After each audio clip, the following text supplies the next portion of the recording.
So after reviewing the two videos, I tried to come up with some issues that I thought I could have done better with. I I don't think I did a really bad job. I think I did a good job with the time allotted.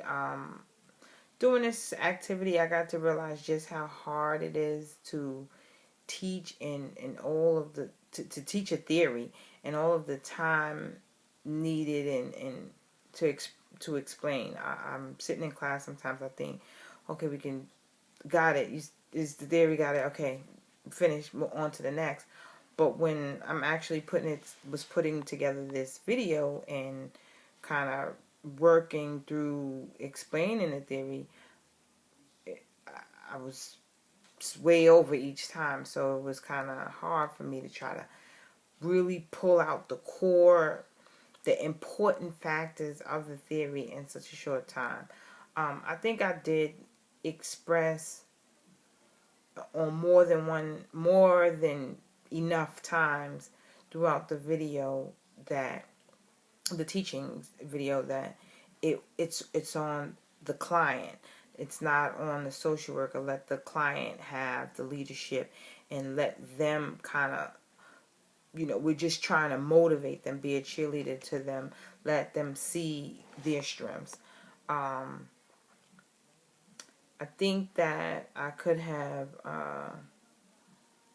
taught more about the correlation between cognitive dissonance and ambivalence, and spoke of the history, how you can't, the how two ideas, we the two conflicting ideas can be cannot be accepted or cause disruption in everyday life. I think that I could have explored more of the social worker's role in, well, not the social worker, the client's role in the motivational interviewing process. I think I spoke more on the social worker's role. I thought that in the video I was able to show empathy, but I think that I could have shown more empathy and understanding by letting the client know how how hard, I understand how hard it may be, how she expressed she had a history of something she's been drinking since she was 14. So I could have expressed more of an understanding of how that's become an everyday part of her life. I thought that I could have done more affirmation, highlighted the fact she came in, highlighted the fact that she was quickly identifying the ambivalence, uh, highlight, just giving more affirmation. In the beginning of the video, I think I could have done more summarizing of what she's saying, more detail.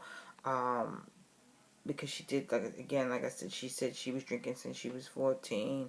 This was the everyday part of her life. And I didn't really summarize that up very well in the very beginning, which would have displayed more empathy, and it would have been a better thing. I think I could have worked on that. In the end, I think I was doing more summarizations of what she was saying. I think I did a better job of summarizing in the end. I thought I did a good exploration about the behavior and the history. I asked a lot of questions about her drinking, how long it had gone on, to kind of get some information to to reflect back to her, to help her see the conflict and identify the pattern. I think I did good. I showed good listening skills. I was able to identify what stage in change she was at. Um, what I could have done was asked about her past efforts to stop drinking. Had she ever tried to stop drinking? And if so, what worked? What didn't work? This way I could have identified things that worked previously, that I could have once again affirmed the strength, and we could also have used them far as future efforts. Uh, I think I could have asked about her expectations of me. What did she expect as the social worker? What was she expecting my role to be? What was she helping that I helped her with? Even her overall expectations from therapy. What did she want to happen in therapy? What does she want to happen after therapy? How long does she think therapy should last? What was her expectations of the process? I think that I should have explored that. I think that overall I did okay. But I did learn as a substance abuse counselor, I use motivational interviewing often. I mean, all the time, really. And from doing this assignment and researching the tools and techniques over and over, I kind of got to realize that I don't use all the tools and techniques that's available to me. I think that if I might ask one or two questions in each of the areas to try to motivate them, or try to identify past questions. But I think if I utilize the first session and ask more questions, like all of the questions that I've learned now that are available, I think that I can motivate them faster. So instead of, I think it would cut at least a session. Usually we're pretty much, once they're there, we pretty much usually going in some sort of at least planning, but usually in the action stage after 2 or 3 sessions. So I'm thinking now, if I ask more questions and I explore more and get more, for lack of a better word, ammunition to help display to the clients their ambivalence and the conflicts between what they're saying and what they're doing, like, what stood out to me, and I don't think I've asked it many times. What was life like before alcohol, and what would life look like now without alcohol, or any other substance abuse, any other illicit systems? And I think that it would it would be a motivating force to the client, because to get them to explore that, like I said, I've asked questions before, but not, have you tried what worked, what didn't work? Yes. Have you tried to stop drinking before? But to really process the feeling and really look at it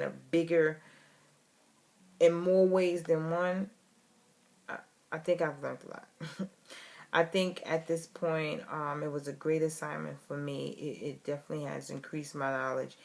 I got a toolbox of questions now that I think will definitely help me, and I think I have a good understanding of, a better understanding, because I did know motivational interviewing before, but a better understanding of motivational interviewing, and I think I will be able to assist the clients better. This has been a great semester. I have learned a lot as far as all of the theories. I never had a grasp on it. I just knew the general surface, but you have definitely made sure that not only I've learned actions and behaviors to observe, but techniques to kind of elicit those behaviors or those comments so that I can see. And I have the mental process of the theories. You've done a great job of teaching me that. It's been a pleasure. I wish you were here next semester teaching DSM-5. But thank you. And I hope you enjoy.